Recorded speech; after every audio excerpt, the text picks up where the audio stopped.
आपका किया हुआ दान,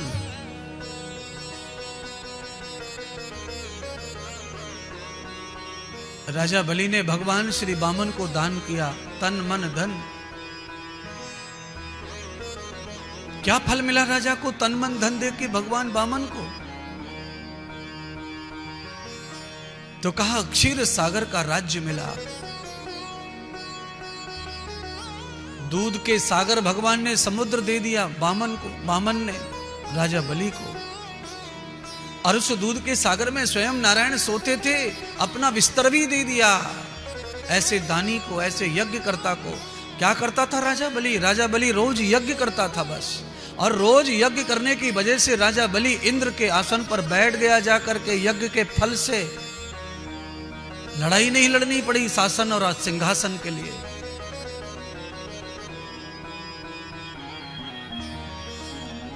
शुक्राचार्य के कहने से राजा बलि ने रोज यज्ञ किया। इंद्र का पतन हो गया और राक्षस राज बलि इंद्र की गद्दी पर, इंद्र आसन पर विराजमान हो गया। ये अंधविश्वास नहीं फैलाई जा रही है कथा के माध्यम से, ये ध्यान कर लो। आपको प्रमाणित कर दिया जा रहा है कि अगर आप कथा सुनते हैं, कथा में दान करते हैं, सहयोग करते हैं, यज्ञ में बैठते हैं, यज्ञ में दान करते हैं, तो आपके लिए भी इंद्र का आसन खाली हो जाएगा। आप उस आसन के अधिकारी हो जाएंगे। स्वर्ग में तो कोई भी चला जाएगा, पर स्वर्ग में भी इंद्र का सिंहासन मिले, ये तो बड़ी बात होगी महाराज।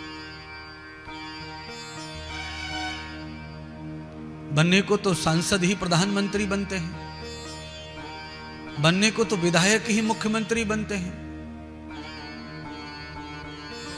पर जो विधायक मुख्यमंत्री नहीं है वो विधायक ही है।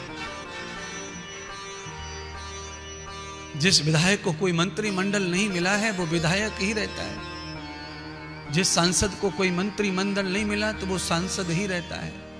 पद, गौरव, सम्मान सब अच्छा है, पर सांसद मंत्री होता तो अलग बात होती, मंत्री के बाद प्रधानमंत्री होती तो अलग बात होती, विधायक मंत्री होता अलग बात होती, मुख्यमंत्री होता और अलग बात होती। ऐसे ही आप सब लोग विधायक तो हैं, अर्थात इंसान तो हैं, आपके पास धर्म कर्म तो है, पर जब आपके पास में यज्ञ का फल होगा, पद गौरव होगा, स्वर्ग में इंद्र का सिंहासन होगा, तो पूरे देवताओं में आप राष्ट्रपति के सिंहासन पर होंगे। और ये संभव है। जैसे आप यज्ञ में बैठे हैं सादा भोले लोग, ऐसे ही विधायक बनते हैं, ऐसे ही सांसद बनते हैं। आपका ही भाई सांसद बनता है, आपका ही भाई विधायक बनता है, वही मंत्री बनता है।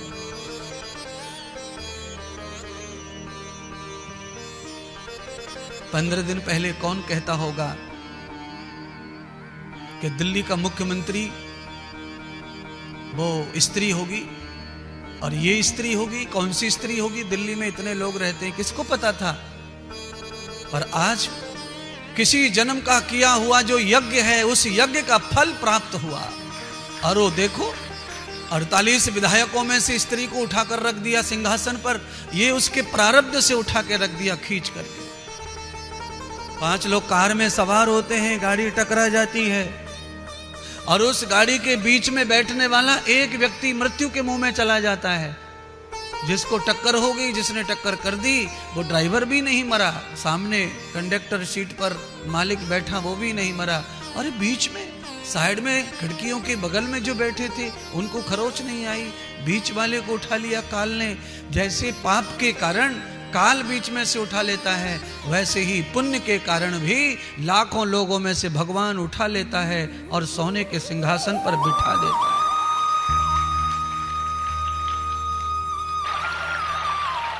पैसा तो आने जाने वाली चीज है, था नहीं, आया है, चला जाएगा।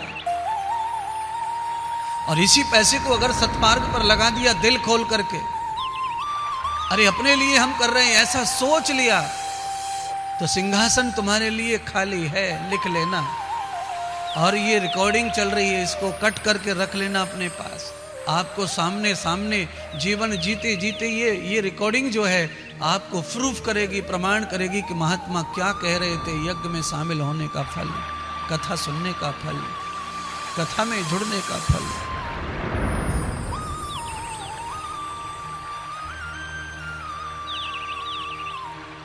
आप दान करें, आप कथा करें और मुझे बुलाएं, ये जरूरी नहीं है। आवश्यक ये नहीं है कि मैं आऊं, आवश्यक यह है कि आपका शुभ कर्म हो, आपका सत्कर्म हो, आप पुण्य आत्मा बने, धर्मात्मा बने।